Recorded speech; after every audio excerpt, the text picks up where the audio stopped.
अस्सलाम वालेकुम। तो आज हम आलू और अंडों की मदद से एक शानदार किस्म का समझ लें कि पिज़्ज़ा ही बना रहे हैं। हम इसमें चीज़ भी डालेंगे, सब कुछ डालेंगे, लेकिन आपकी मर्ज़ी है कि आप जो भी चीज़ें चाहें इसमें डाल सकते हैं। लेकिन आलू और अंडे की मदद से हम आज ये जो पिज़्ज़ा बनाने वाले हैं, ये समझ लें कि आलू का पिज़्ज़ा, ये इसमें कुछ और शामिल नहीं होगा। तो चीज़ और दूसरी चीज़ें आप अपनी मर्ज़ी के हिसाब से डाल सकते हैं। और अगर आपको मेरी ये रेसिपी देखने के बाद, बनाने के बाद और इन्जॉय करने के बाद, यानी कि खाने के बाद मज़ा आए, तो इस चैनल को सब्सक्राइब कीजिएगा, मेरी वीडियोस को लाइक कीजिएगा और दोस्तों, रिश्तेदारों और साथियों के साथ इसको शेयर कीजिएगा ताकि वो भी ऐसी मज़ेदार किस्म की रेसिपीज़ देखें और बनाएं, खाएं और फुल इंजॉय करें और मुझे दुआएं दें। तो लाइक ज़रूर कर दिया करें, ये आपकी तरफ से हमारे लिए मोहब्बत का इजहार होता है। तो ये देखिए जी, मैं भी खा रहा हूँ, बड़ा मज़ा आ रहा है। तो ये शुरू करते हैं रेसिपी। सबसे पहले हमने 2 अदद आलू लिए हैं और उन आलूओं को हम कद्दूकश करेंगे, थोड़ा सा मोटे वाले कद्दूकश में, जिसे मूली को कद्दूकश करते हैं।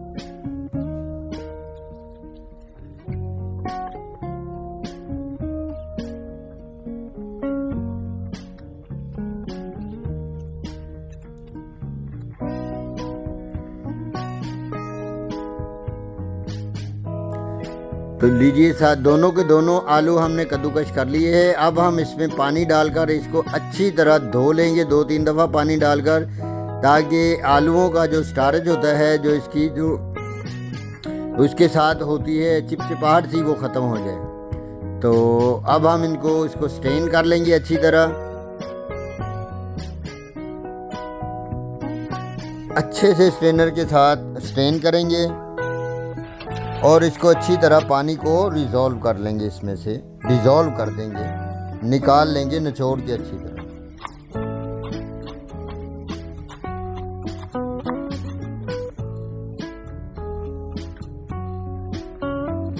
ये देखें, ऐसे बिल्कुल हमने खुश्क कर लेने हैं। अब हम इसमें डालेंगे हस्बे जायका नमक। जितने आलू हों उसी हिसाब से आप नमक शामिल कर सकते हैं।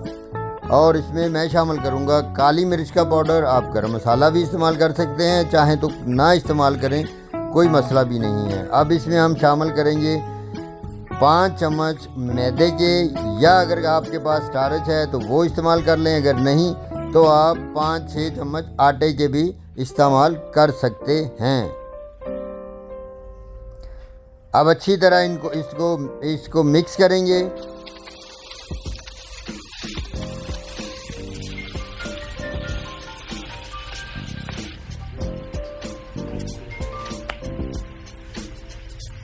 तो मिक्स करने के बाद हमने लिए हैं 4 अदद अंडे। इनको अच्छी तरह फेंट लेंगे। ये देखें जी, अगर आपके पास अंडा फेंटने वाली है तो उससे फेंट लें। 4 अंडे हैं ये, और इसमें से तकरीबन हम 3 से 3.5 अंडे इसमें शामिल कर देंगे। थोड़ा सा अंडा बचा लेंगे हम, वो क्यों बचाएंगे वो बाद में बताऊंगा आपको।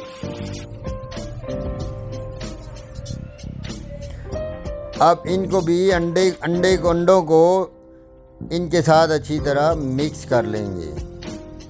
ये हमारा बहुत ही अच्छा सा, बहुत स्मूथ सा, बहुत प्यारा सा बैटर बनकर तैयार हो चुका है। अब हम इसको तकरीबन 10 मिनट के लिए ढाँप के रख देंगे।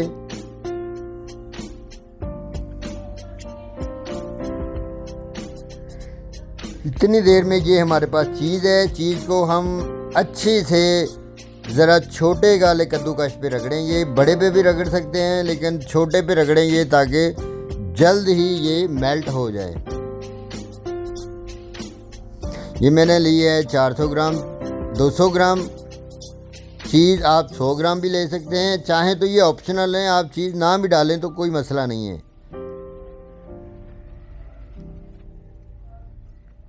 अगर है तो इस्तेमाल कर लें, नहीं है तो चीज़ डालने का कोई ऐसा ऑप्शन नहीं है आपके पास। यहाँ पर हमने लिया है एक फ्राई पैन, नॉन स्टिक की फ्राई पैन है। इसमें हमने थोड़ा सा घी को गर्म किया है और इस बैटर का आधा हिस्सा अब हम इसमें फैलाकर इसको अच्छी तरह चारों तरफ से बिल्कुल गोल कर लेंगे। ये देखें जी, अच्छी तरह हम इसको गोल करेंगे सारे बैटर को। और इसको एक साइड से 5 या 6 मिनट तक पकने देंगे। साइडें एक जैसी कर लें, ना भी हो तो कोई बात नहीं, खाना ही है। ये देखें जी, हिलाकर देखेंगे तो पता चल जाएगा कि ये दूसरी साइड से तकरीबन तैयार होने वाला है। अब हम इसको उल्टाएंगे। बिस्मिल्लाहिर्रहमानिर्रहीम। इस तरह हम उल्टा देंगे इसको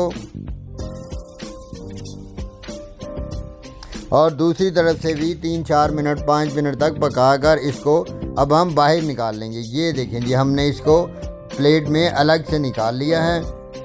अब जो बाकी बैटर है उसको भी शामिल करेंगे और एक और इसी तरह का हम रोटी नुमा तैयार करेंगे। ये देखें जी, बिल्कुल गोल ब्रेड उसी तरह तैयार करेंगे। और जो अंडा हमने बचा के रखा था, जहाँ कहीं आपको स्पेस नज़र आएगी वहाँ पर वो अंडा हमने डाल देना है।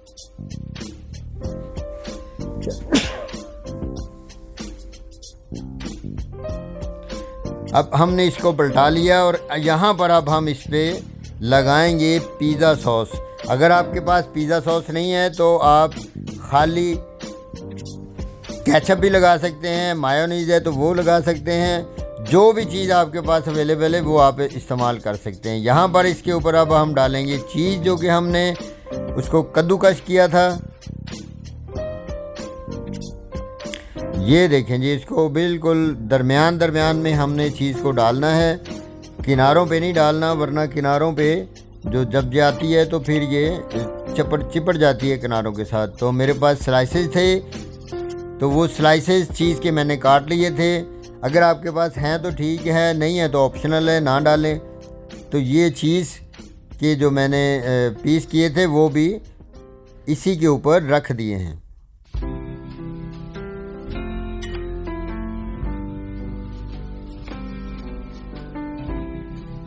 थोड़ा सा हरा धनिया और कटी हुई सब्ज़ मिर्च। अगर आपके पास टमाटर हैं और शिमला मिर्च हैं तो आप वो भी डाल सकते हैं। मुझे यही कुछ पसंद है इसलिए मैंने यही कुछ डाला है, आप भी यही कुछ डालें। और जो पहले वाली हमने रोटी तैयार की थी आलूओं वाली, बिल्कुल वो इसके ऊपर अब हम ऊपर रख देंगे और इसको तकरीबन 5 से 6 मिनट के लिए ऊपर से कवर कर देंगे, बिल्कुल लो आंच पर। ये देखें जी, हमने कवर कर दिया लो आंच के ऊपर। और 5 से 6 मिनट के बाद अब हम इसको, ये देखें जी, प्लेट में निकाल लेंगे। ये बिल्कुल तैयार हो चुका है। बिस्मिल्लाहिर्रहमानिर्रहीम। अब हम इसको काटेंगे जैसे कि पिज़्ज़ा काटते हैं, लेकिन हम छुरी के साथ ही काटेंगे। ये बहुत मज़ेदार, बहुत जायकेदार, बहुत और लुत्फ़ वाला बनने वाला है। यकीनन आप बनाकर खाएंगे तो आप बहुत इंजॉय करेंगे। ये आप नाश्ते में इस्तेमाल कर सकते हैं, दोपहर के खाने में इस्तेमाल कर सकते हैं, या फिर रात को डिनर के वक्त भी आप इस्तेमाल कर सकते हैं। टी टाइम पे भी चल सकता है चाय के साथ। बहुत मज़ेदार, बहुत ही पुरलुत्फ़ ये आलू वाला पिज़्ज़ा तैयार हो रहा है। अगर आपके घर में 2 आलू और 2 अंडे हैं तो ये मज़ेदार किस्म की रेसिपी आप तैयार कर सकते हैं और इन्जॉय करेंगे आप इंशाल्लाह। बहुत ही मज़ेदार और बहुत ही प्यारी। अगर आपको रेसिपी पसंद आए तो मेरे चैनल को सब्सक्राइब कीजिएगा, मेरी वीडियोस को लाइक कीजिएगा, दोस्तों, रिश्तेदारों और साथियों के साथ इसको शेयर कीजिएगा। और कम से कम लाइक का बटन तो ज़रूर दबा दिया करिए, सब्सक्राइब भी कर दीजिए करे। कोई बात नहीं, आपका अंगूठा जो है लाइक और सब्सक्राइब करने की वजह से दुखेगा नहीं। ये देखिए, मैं खुद खाकर इसको चेक कर रहा हूँ। क्या बात है, माशाल्लाह, सुबहान अल्लाह। बहुत ही मज़ेदार, बहुत ही प्यारा तैयार हुआ है। अल्लाह आपके भी नसीब में करे, आमीन।